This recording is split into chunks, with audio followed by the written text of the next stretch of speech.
قرآنی دعاؤں کا ایک خاصہ اور ان کا ایک امتیاز اور ان کا ایک بڑا فائدہ حضرت حکیم الامت قدس اللہ تعالیٰ سرہ نے اپنے مواعظ میں بیان فرمایا کہ جو دعائیں اللہ تعالیٰ نے سکھلائیں، ہمیں آپ کو سکھلائیں کہ یہ دعا مانگا کرو، تو یہ دعا جو ہے انشاءاللہ اس کی قبولیت میں کوئی شک نہیں ہونا چاہیے، کیونکہ خود سکھلا رہے ہیں کہ یہ کہو رب اغفر وارحم وانت خیر الراحمین مثلا۔ تو ایک شریف آدمی سے بھی یہ بات ممکن نہیں ہے کہ کوئی آدمی دوسرے کو دعوت دے کہ بھائی مجھ سے یہ مانگو، اور جب دینے کا وقت آئے تو کہ بھاگ جاؤ۔ کوئی شریف آدمی ایسا نہیں کر سکتا۔ تو اللہ جل جلالہ جو ارحم الراحمین ہیں وہ ہم سے کہیں کہ یہ دعا کرو، اور پھر اس کو رد کر دیں کہ نہیں میں نہیں دیتا تمہیں۔ یہ تو اللہ تعالیٰ نے خود بنایا مضمون بنا کر، درخواست کا مضمون بنا کر بتا دیا کہ دیکھو یہ کہو گے، یہ درخواست کرو گے تو پھر ہمیں دیکھو ہماری کیا رحمت ہے، وقل رب اغفر وارحم وانت خیر الراحمین۔ لہذا قرآن کریم کی جو دعائیں ہیں وہ اس لحاظ سے بڑی اہمیت رکھتی ہیں کہ خود اللہ جل جلالہ نے سکھائیں کہ یہ دعا مانگا کرو۔ تو اب یہ بات بڑی بعید ہے، تقریباً ناممکن ہے کہ اللہ تعالیٰ خود دعا سکھائیں اور ہم وہ دعا کریں اور اللہ تعالیٰ رد فرما دیں، یہ نہیں ہو سکتا۔ لہذا پہلے وہ دعائیں جمع کی ہیں حضرت نے جو قرآن کریم میں آئی ہیں، اس کے بعد وہ آئی ہیں جو احادیث میں آئی ہیں۔ ہر ایک دعا ایسی ہے کہ ان میں سے ایک دعا بھی قبول ہو جائے انسان کا بیڑا پار ہو جائے۔ تو شروع کیا ہے مناجات مقبول کو اس قرآنی دعا سے کہ ربنا آتنا فی الدنیا حسنہ وفی الآخرۃ حسنہ وقنا عذاب النار۔ یہ دعا عام طور سے مسلمانوں کو یاد ہوتی ہے، اکثر و بیشتر یاد ہوتی ہے۔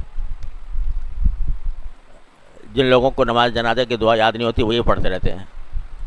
کئی لوگوں نے بتایا کہ جی ہم تو نماز جنازے کی جو تیسری تکبیر کے بعد دعا ہوتی ہے وہ بہت افسوس ہے کہ بہت سے ہمارے مسلمانوں کو یاد نہیں ہوتی۔ کیا مشکل کام ہے جو دعا رسول کریم صلی اللہ علیہ وسلم منقول ہے، آدمی اس کو یاد کر لے۔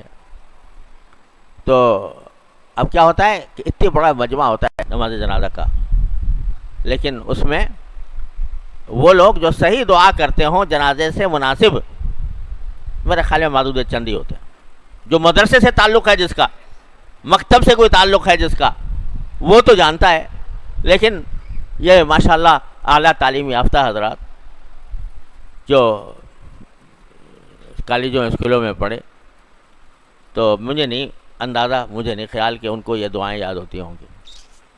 تو لہذا مجھ سے کئی لوگوں نے پوچھا جی ہمیں وہ دعا تو یاد نہیں ہے، پر ربنا آتنا پڑھ لیتے ہیں تیسری رکعت میں، تیسری تکبیر کے بعد۔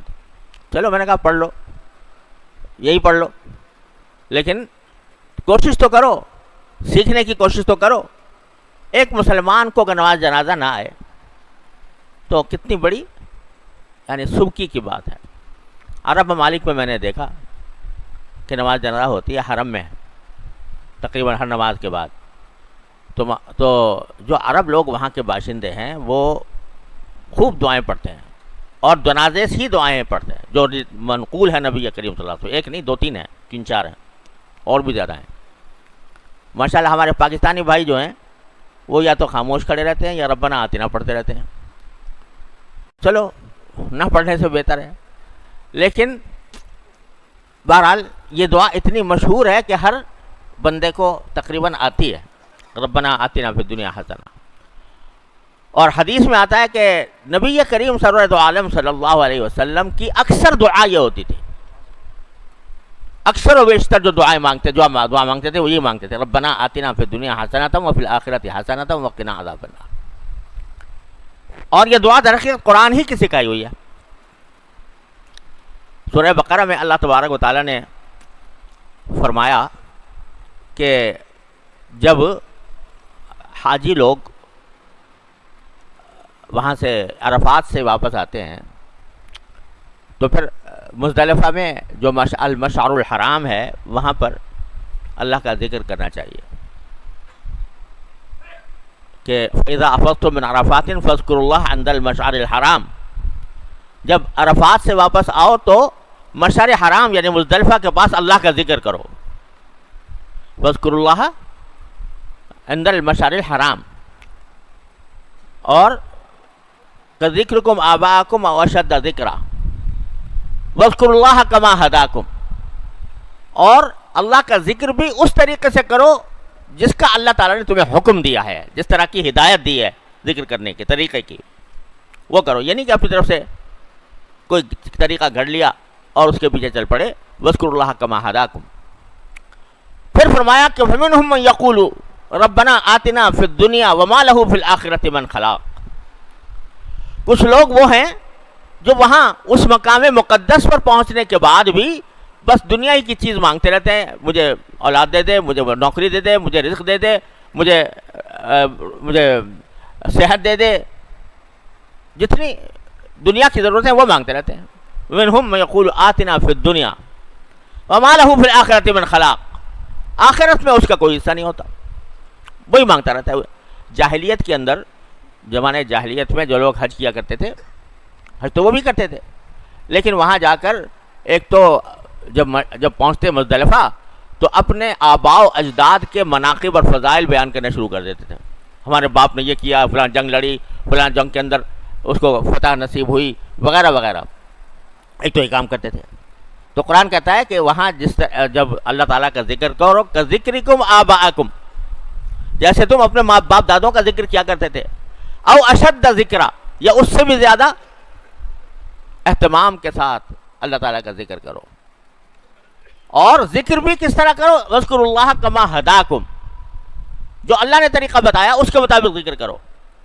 اب آگے فرماتے ہیں کہ جاہلیت کے لوگ جو ہیں وہ آ کر کہتے تھے، وہاں پر دعائیں جو کرتے تھے بس یہی کرتے تھے کہ ہمیں رزق زیادہ ہو جائے، ہمارا گھر اچھا بن جائے، ہماری جو قبیلہ ہے اس کو فتح نصیب ہو، ہمارے دشمن نامراد ہوں، وغیرہ وغیرہ.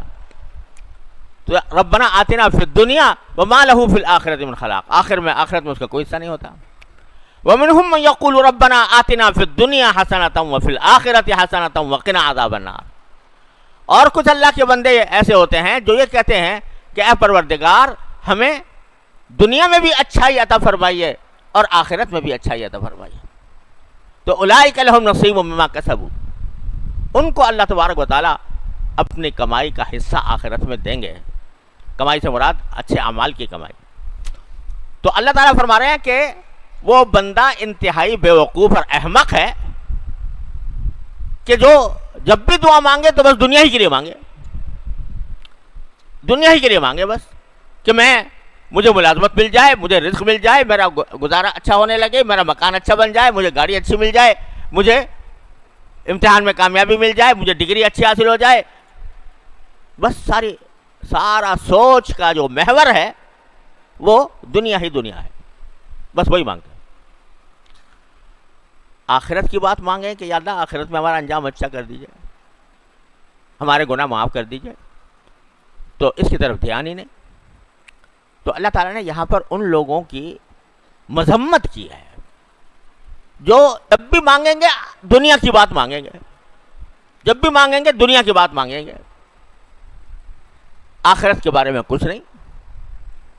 تو یہ اللہ تعالیٰ فرماتے ہیں کہ یہ احمق تنگ نظر لوگ ہیں. ان کی جو سوچ ہے اس کا دائرہ صرف دنیا کی لذتوں کی طرف اور دنیا کے اسباب کی طرف محدود ہے. بس یہ مل جائے تو اس کو ایسا کچھ مل گیا، چاہے قبر میں جا کے پٹائی ہو، الیاذ باللہ. تو وہ یہ کہتے ہیں کہ ہمیں دنیا دے دیجئے. اب دنیا میں جو غلط چیزیں ہیں وہ بھی مانگتے ہیں.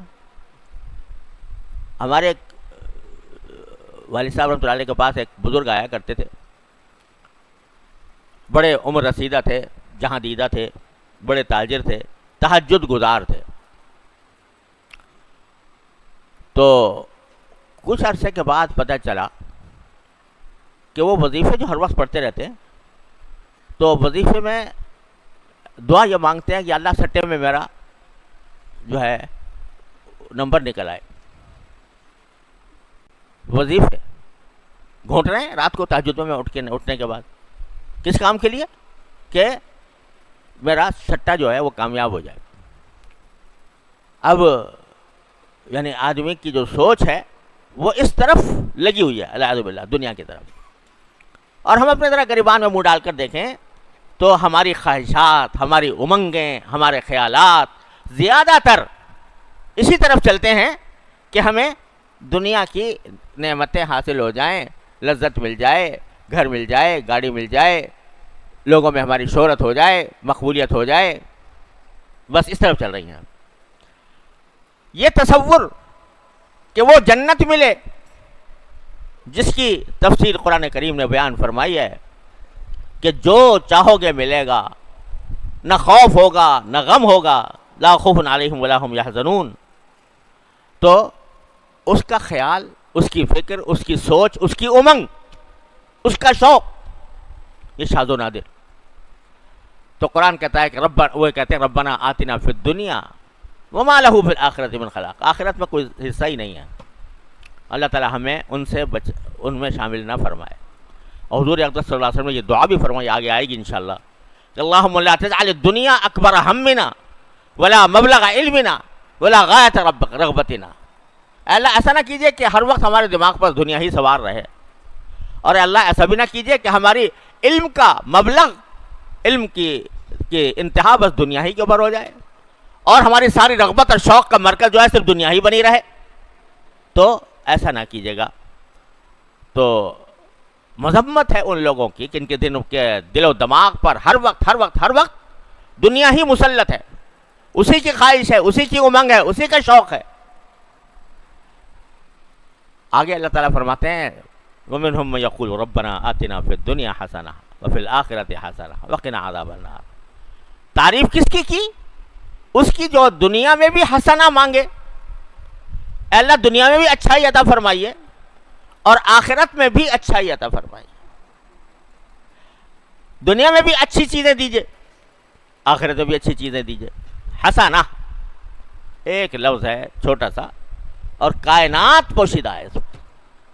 دنیا کے اندر حسنہ مل جائے، اس میں یہ بھی ہے حسنہ اچھائی یہ بھی ہے کہ رزق اچھا مل رہا ہو، اچھائی یہ بھی ہے کہ صحت اچھی ہو رہی ہو، اچھائی یہ بھی ہے کہ اولاد ہو، اچھی یہ بھی ہے کہ گھر والے مطمئن ہوں، اچھا یہ بھی ہے کہ دوست احباب اچھے ہوں، اچھا یہ بھی ہے کہ آدمی کو علم حاصل ہو، اچھا یہ بھی ہے کہ اللہ تبارک و تعالیٰ اس کو عمل صالح کی دنیا میں توفیق عطا فرما.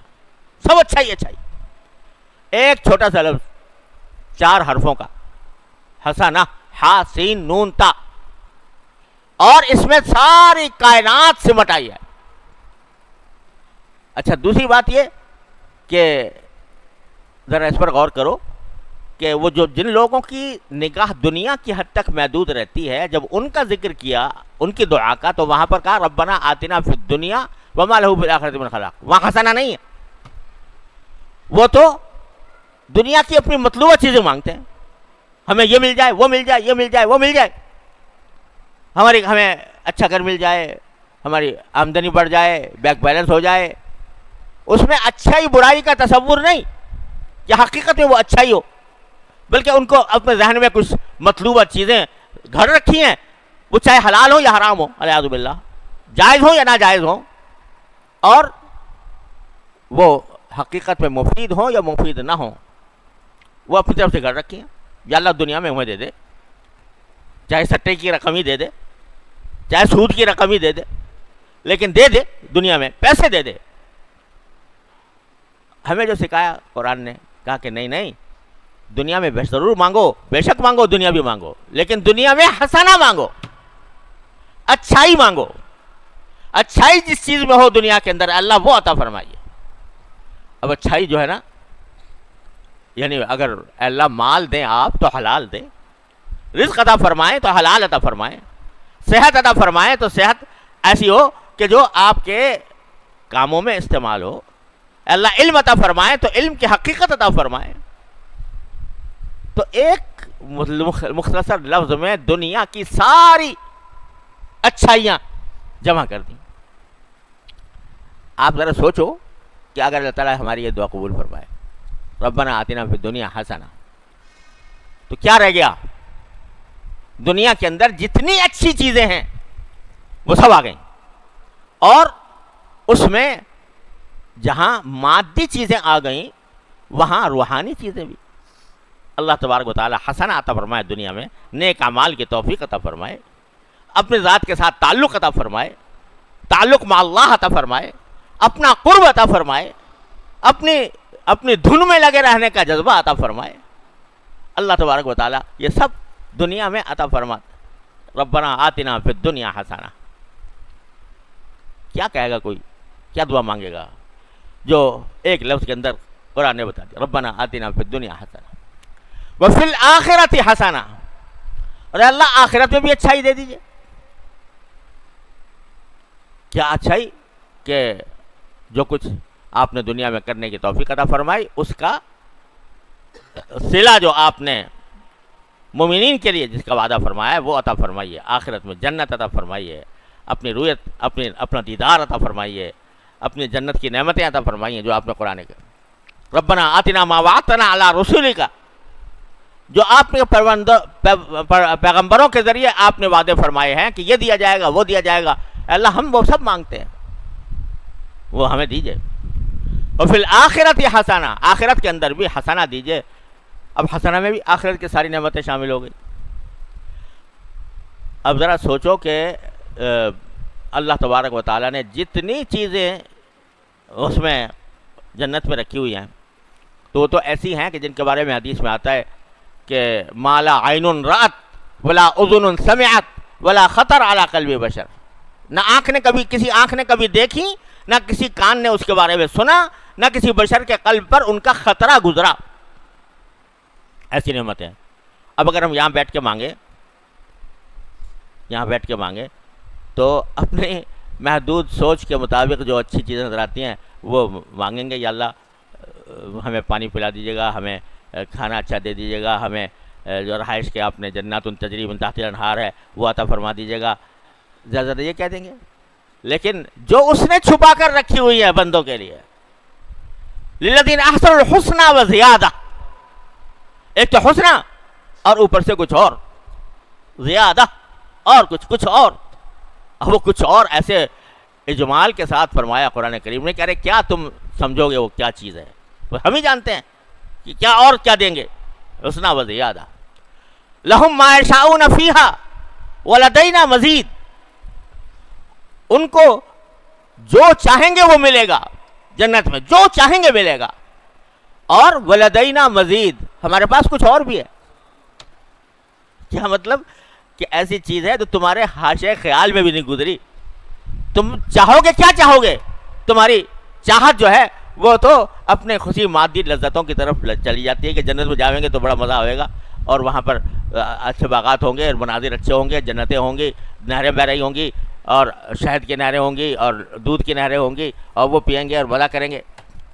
تمہاری ذہن تمام تو یہاں تک پڑا رہتا ہے. ارے ہم کہتے ہیں کہ لدینا مزید، ہمارے پاس کچھ اور بھی ہے.